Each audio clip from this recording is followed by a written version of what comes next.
अस्सलाम वालेकुम नाज़रीन, मैं Asad Abbas Bhatt advocate high court आपकी खिदमत में हाजिर हूँ एक नए कानूनी मौजू के साथ जो शायद कानूनी तौर पर आपको फ़ायदा पहुँचा सकता है।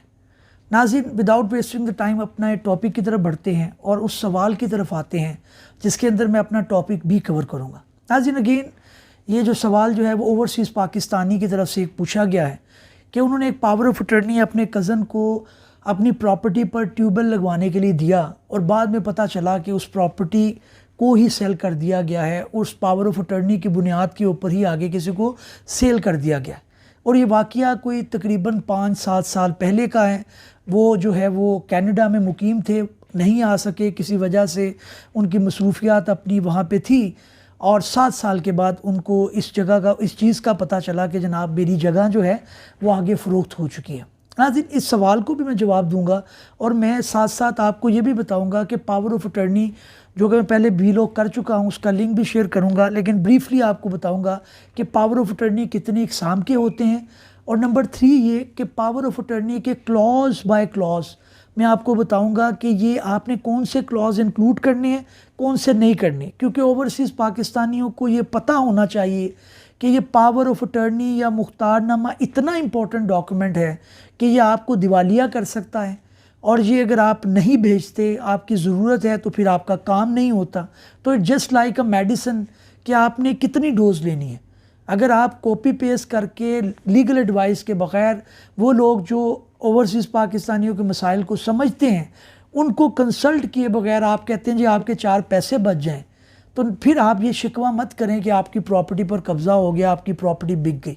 आपको जो है वो एक पता होना चाहिए जो कि आप लॉयर की कंसल्टेशन के बगैर नहीं अंडरस्टैंड कर सकते कि एक पावर ऑफ अटर्नी के अंदर कौन से क्लॉज मैंने रखने हैं और कौन से नहीं रखने। तो काइंडली इसी के ऊपर ज़रा नोट कर लीजिएगा, इसी के ऊपर सारी डिस्कशन चलेगी।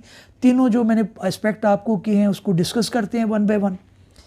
नंबर 1 उनका जो सवाल है कि जनाब मेरा पावर ऑफ अटर्नी जो है, आपने पावर ऑफ अटर्नी खुद क्यों बनाया। मैंने उनसे फ़ोन पे भी कहा, उनको व्हाट्सएप पे भी मैंने आगाह किया कि भाई पावर ऑफ अटर्नी एक लीगल डॉक्यूमेंट है, आप वहाँ पे इंजीनियर हैं, आपकी इंग्लिश बहुत अच्छी होगी, आप चीज़ों को वैसे बहुत अच्छा समझते होंगे, तो खुदारा आप इसका तजर्बा ना करें, आपकी फील्ड नहीं है।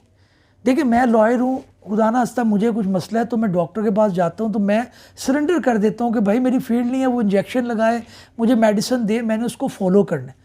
तो इसीलिए आपने भी जब पावर ऑफ अटर्नी देना था ट्यूबवेल लगवाने के लिए, तो भाई आप उसको स्पेशल पावर ऑफ अटर्नी दें। उसको आपने जनरल पावर ऑफ अटर्नी दे दिया, पूरी प्रॉपर्टी उसको उसने आपकी बेच दी, तो इसके अंदर बुनियादी तो आपका मामला है। अब आपने उसकी कैंसलेशन का दावा किया है तो कोर्ट ये कह रहा है कि भाई आगे बोनाफाइडी परचेज़र है जिसने प्रॉपर्टी ख़रीद की है, उसका तो कोई कसूर नहीं है, आप पैसे रिकवर कर लें, क्योंकि आपकी अटर्नी जो आपने भेजा, मुख्तारनामा जो आपने भेजा, उसके अंदर बड़ा यहाँ ये लिखा हुआ है कि वो आपका मुख्तार जो है वो प्रॉपर्टी आपकी सेल कर सकता है।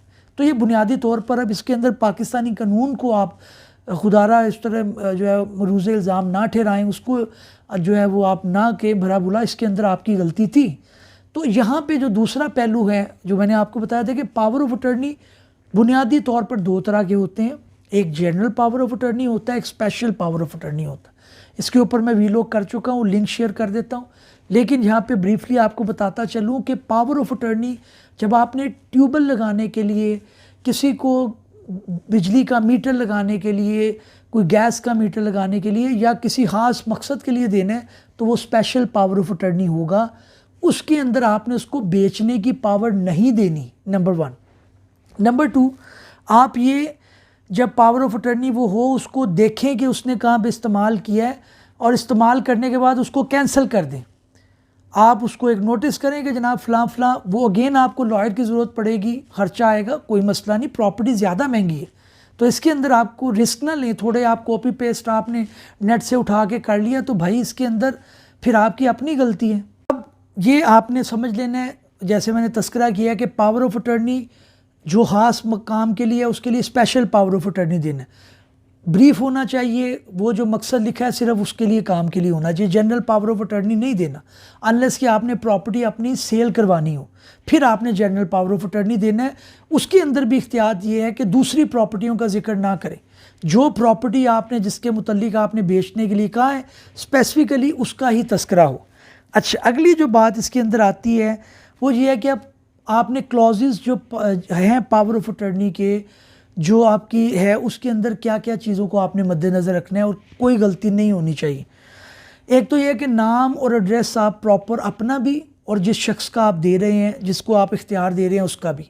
Spelling should be very accurate, correct, उसके अंदर गलती की गुंजाइश नहीं है। आपने ASAD लिख दिया, मेरा नाम है, अगर मैं ASSAD लिखता हूँ तो वो एक प्रॉब्लम आ जाएगी, वो इस्तेमाल नहीं हो सकेगा। तो ये भी बड़ा इंपॉर्टेंट है कि आप एड्रेसेस उसके और ID कार्ड के नंबर आपके एग्जैक्ट होने चाहिए। ये आप लॉयर से भी बनवाएंगे लेकिन आप उसको डबल चेक करें।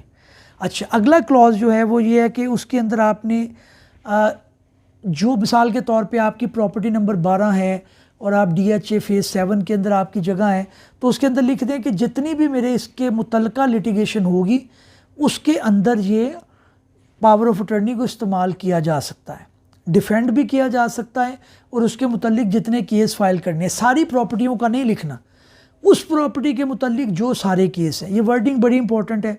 अगेन आपका जो लॉयर है, आपकी लीगल टीम आप कितनी अच्छा उसको ड्राफ्ट किया है, ये बड़ा मैटर करेगा। उसके बाद आपका ये है कि जी आपने उस पावर ऑफ अटर्नी के अंदर ये प्रोविज़न ज़रूर ऐड करनी है कि आपने अगर आपका केस चल रहा है सिविल कोर्ट के अंदर, पार्टीशन का सूट है, आपने कल को उसकी अपील भी जानी है, कोई रिवीजन पिटिशन जानी है, कोई रिव्यू पिटिशन जानी है, तो आप उसकी सारी पावर्स को इंक्लूड करें, उसके अंदर उसको पावर दें relating only to that property जिसके अंदर लिटिगेशन चल रही है।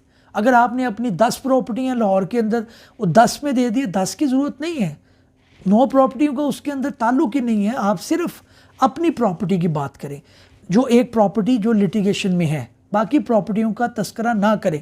उसके अंदर वो फिर आपकी एक्सप्लॉयटेशन का मसला आ जाएगा जैसे कि उन साहब के साथ हुआ है। अगली जो बात है कि एक बड़ा इंपॉर्टेंट क्लॉज है, वो ये है कि आपकी लिटिगेशन चल रही है, लेट्स सपोज A की लिटिगेशन B के साथ चल रही है। अब A ने पावर ऑफ अटर्नी C को दिया हुआ है और वो उसने B के खिलाफ केस लड़ है। अब आपने ये देखना है कि जी पावर मैंने देनी है इसको कि ये राज़ीनामा कर सके कि ना कर सके। अगर आप पावर नहीं देना चाहता A कि जी C मेरे बिहाफ के ऊपर राज़ीनामा, क्योंकि C अगर बिक गया और उसने कोई स्टेटमेंट उल्टी पुल्टी आपके खिलाफ दे दी और राज़ीनामा करके पैसे ले लिए, तो आप सारी उम्र लड़ते रहेंगे और उसके अंदर आपका मामला हल नहीं हो सकेगा, आप अपनी प्रॉपर्टी से हाथ धो बैठेंगे। तो इसलिए power to compromise with the opposite party ये आपने सोच समझ के देनी है कि ये मैंने देनी है कि नहीं देनी, क्योंकि अक्सर इस तरह के केस आ रहे हैं ओवरसीज़ पाकिस्तानियों के कि उन्होंने सारी पावर्स दी हुई हैं, अगले ने कुछ पैसे पकड़े हैं, कंप्रोमाइज़ कर लिया है, अब वो सारी उम्र सुप्रीम कोर्ट तक केस लड़ रहे हैं। अच्छा जी, इम्पोर्टेंट बात यह है कि काइंडली इसके अंदर आप जो है वो एक एक्सपर्ट ओपिनियन लें लीगल टीम से अपनी, हमें भी आप सिलेक्ट कर सकते हैं, नो इशू, आप किसी दूसरे को सिलेक्ट करें, लेकिन एक्सपर्ट ओपिनियन लें और इसके अंदर आप रिस्क ना लें, कॉपी पेस्ट मत करें, नेट से उतारा उसको कॉपी पेस्ट किया दे दिया, कल को उसके अंदर बहुत ज़्यादा प्रॉब्लम आ सकती हैं। उम्मीद है नाज़रीन हमारा वीलॉग आपको पसंद आया होगा। किसी नए वीलॉग में किसी नए कानूनी या आइनी मौजू के साथ आपकी खिदमत में फिर हाजिर होंगे, तब तक के लिए इजाज़त दीजिए। अल्लाह हाफिज़।